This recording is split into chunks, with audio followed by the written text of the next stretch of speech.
This is your 2020 Porsche 911. Let's start off with a quirk with the key fob. As you can see, the buttons face the right way, but the logo is upside down. So if we turn it around, now the Porsche logo is the right way, but the buttons are upside down. So it's kind of been bothering me all week, but it is a tiny thing compared to this beautiful, powerful, and precise machine. Quirks, perks, and irks. Spoiler alert, there's going to be a lot of perks. I love how the turn signals double as your day runners. It just looks so sharp. And I'll get into more of the turn signal in a sec, but front cargo space right there because it's a rear engine vehicle. I didn't pop the front cargo space. I didn't want it to be ajar during the intro to the video, but I will show you a cutaway of that in the driving portion. Love the headlights for a few reasons. One, look at all the attention to detail in there. It could have been just one flat black piece like they have up here, but Porsche goes the extra mile. There's the Porsche logo right there. And you've got the beautiful 4-point headlights, and of course they're going to be all LED. I'll back up a touch and give you another look at the front quarter, and it's, you know, it's a 911. It's got that timeless classic design, and it's just so beautiful. Can't say enough about it. This is my new favorite car. It used to be a 2015 Fiesta ST. Feel free to ask me why in the comments, but this 911 is now the favorite by a long shot. There's a side profile and you can tell it's a 911. Yes, it's a modernized vehicle. It's 2020. So yes, it's come a long way, but you still know. Big Porsche red calipers on this, huge tires, they're Pirellis. Looks really, really sharp. Turn signal on the side as well, as opposed to being integrated into the side mirror. Really nice touch there, of course, to keep the lights up front. To open the doors, you just rest your fingers underneath and the door handle pops out, and to close it, you just tap it, beeps, locks. I'm not a fan of the spoiler. I would prefer if it wasn't there. I get it, it suits the car. It looks good, but just personally, my taste, I would rather it not be there. There's your rear turn signal, and just again, a nice little attention to detail. In addition to the long strip here, you also get the 2 flashing lights there. Twin tailpipes, of course, because, well, it's a 911, and just, it looks so good. And I like the light bar across. There have been some colleagues of mine and some just regular people that aren't in the auto industry that said, I don't really like the light bar, but I think it looks absolutely beautiful. Very, very modern, very, very stylish. So there's a good look at the spoiler, and there is some definition there, so it kind of goes down a little bit. So it's not just a flat spoiler. Engine is back there. It's starting to rain. It doesn't look like it, but there's a couple of drops on the camera. Let's wrap up with a picture of the side profile. We'll be right back with a look at the inside of the 911. Take a peek inside. So again, open the door, just rest your fingers underneath. Handle gently pops out, and let's start on the inside of the door panel. It's such a clean design, no fancy design lines, just nice and simple. And you got your side mirror controls and your window controls. That's it, and these light up red depending on whether your door is locked or unlocked. This has the premium Bose sound system. I'll get to that in the driving portion. It says 911 Carrera S on the skid plate. That's how you open the front storage compartment. And I'll just show you this. It's not the engine. It's a couple of options to fill and a couple of fans. And there's the 3.0 S badging. Anyway, so that just does that. And yes, it's on hydraulics because, well, it's Porsche. Let's close that up and take a look at the rest. So I'll give you, I guess, a distance look at the inside before we jump in. It's so clean and classy. So in we get. All right, so it could be the perfect steering wheel as far as the overall size and shape and feel goes. This is a little weird. Not that it's there, I know why it's there, it's to center it, but I wouldn't mind it being a different color, whether it matches the body color. So in this case, I wouldn't mind if it was white or whatever other color it happens to be. So it's my little thing there. I love the Porsche logo here. It stands out so nicely, and it's raised as well. It's not just a flat logo. So full marks for that from me. Let's get the car started in Porsche form. It's on the left side. So I'll start it and give you a quick look. Yeah, I don't know if you can see all 5. We can see 3.5, 4.5. Anyway, so that's that. No, I am not Dan. That just happened to be the guy who had the car sometime before me and created a specific user profile for that. So a lot of people rip on Porsche for having 5 dials, and this is the camera right up to my face, and you can't really see the 2 outside ones, but you know what? Just peek your head over like a couple of inches and you can see distance to empty, engine temperature, and how much gas you have left, and that's just the time and the outside temperature. Not a big deal if you can't see it, because it's minimal effort to actually be able to see it. That's very Porsche, and red line hits just after 7,000 RPM. Looks like 7,250. Again, just beautiful. I like that it's digital on the outside, and there's an analog dial that actually has a raised ring on the around the perimeter. So really sharp there. This is a nice blend of modern and old school. It's half digital and half analog for the clock. So as you can see, the hours and minutes are digital, and the seconds are analog. Sorry, I lost my train of thought there. This seems small, but when you take into consideration the entire size of this part of the vehicle, it's very well sized for it. I'm happy that Porsche didn't go for the vertical option, and just they kept it nice and clean and embedded right in there. It looks really, really sharp. It's so easy to use. I can't get over just how well Porsche engineers their vehicles. And it's been a couple of years since I've had a Porsche, and it's made me fall in love with the brand all over again. So you got your drive modes. Now, alternatively, you can go here for your drive modes, which is just to the right of the logo, and that's what one of your dials is, and you just run it around. Now, it doesn't cycle around, so I'm turning, and it stops at individual.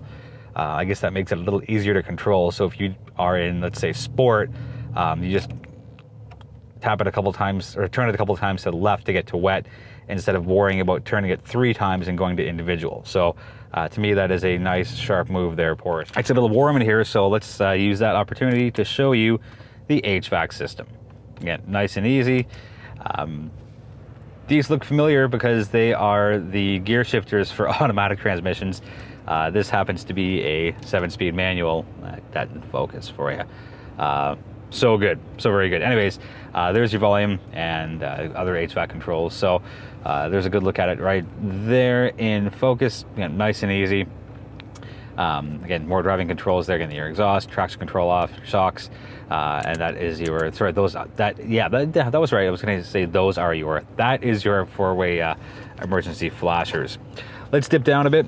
This is always a cool touch. It says 911 in there, and that's how you get to your sunroof. Now, this does have the option sunroof in here, so it's. I wouldn't say it's fully panoramic, but I guess it kind of is. It's a bit of a blend because it covers all the front seats, and then you run out of roof space. So let's call it full-size sunroof. Slowly bring you guys back down.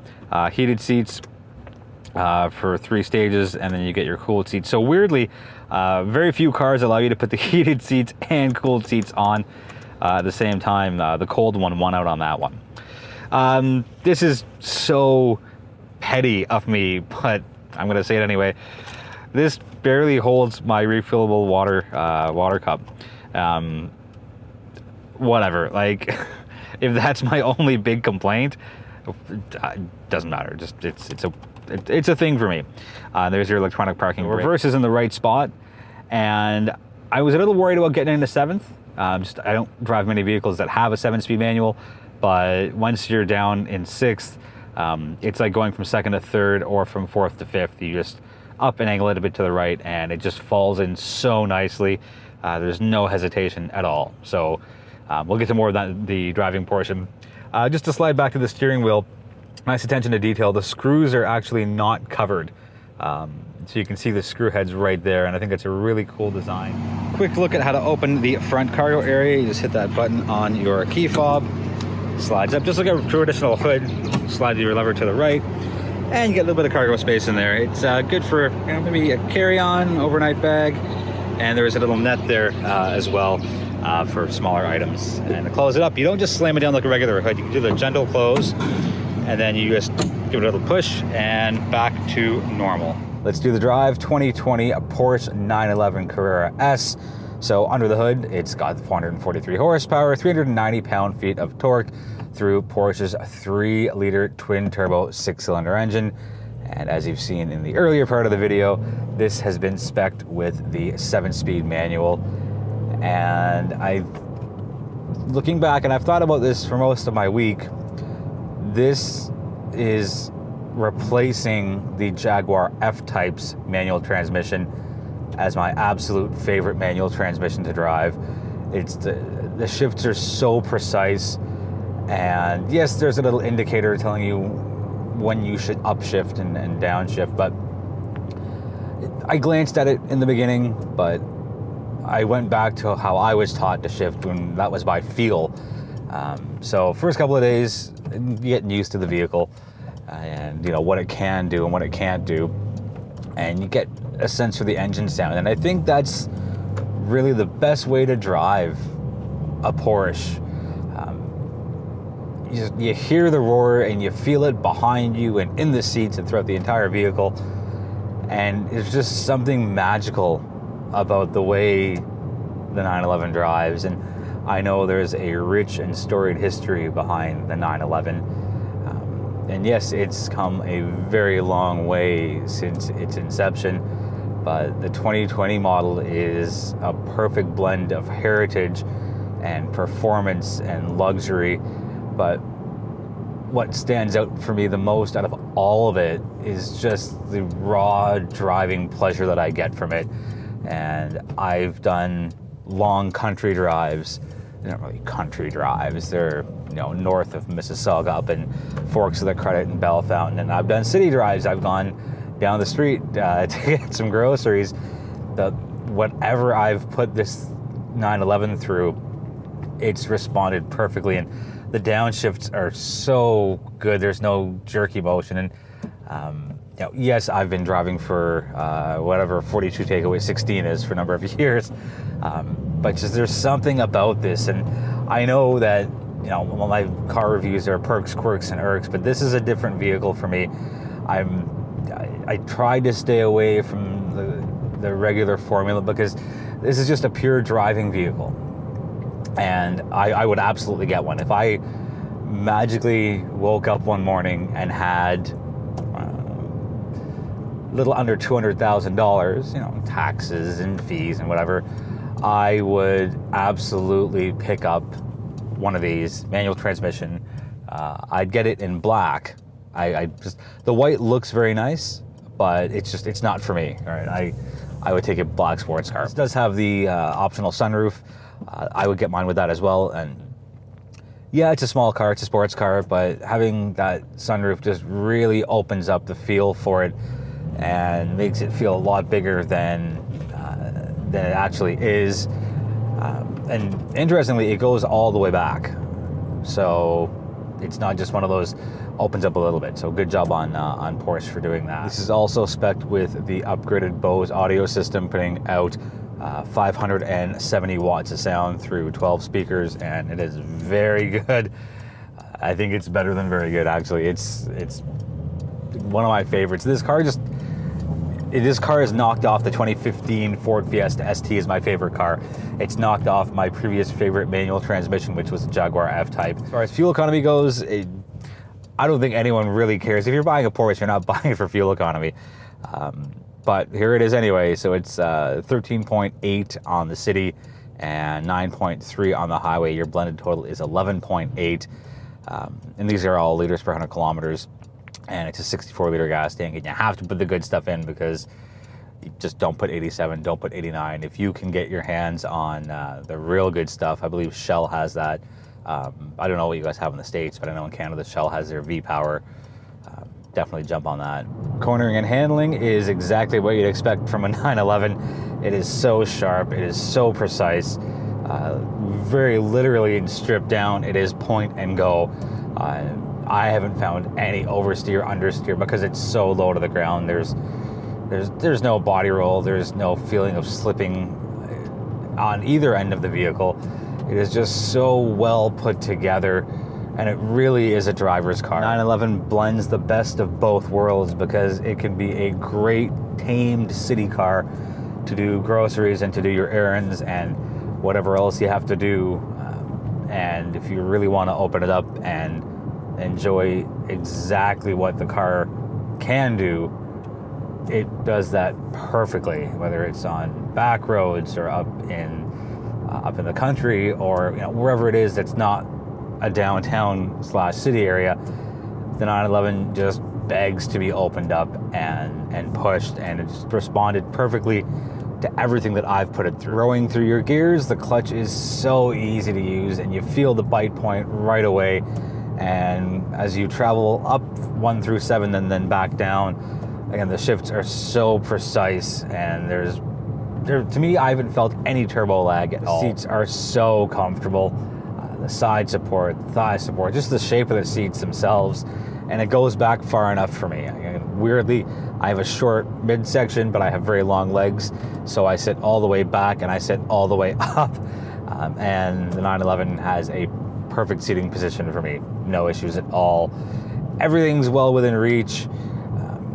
I like that they've put hard touch buttons for the HVAC system, so it's kind of that blend of old school with the very advanced and modern infotainment system that's fully digital. Even the dashboard, yes, I know there are 5 dials here, but if you scroll up to the map setting, your 2 furthest most right dials blend together and they become one, and that shows your map. So, lots of technology happening here. That's going to wrap up the review on the 2020 Porsche 911 Carrera S. If you've got any questions on the vehicle, please let me know in the comments. I will do my best to get you answers as soon as possible. Thank you so much for watching. Feel free to subscribe if you haven't already. I appreciate the support. Be healthy, be well, be safe, and I'll be back sooner than later with my next review.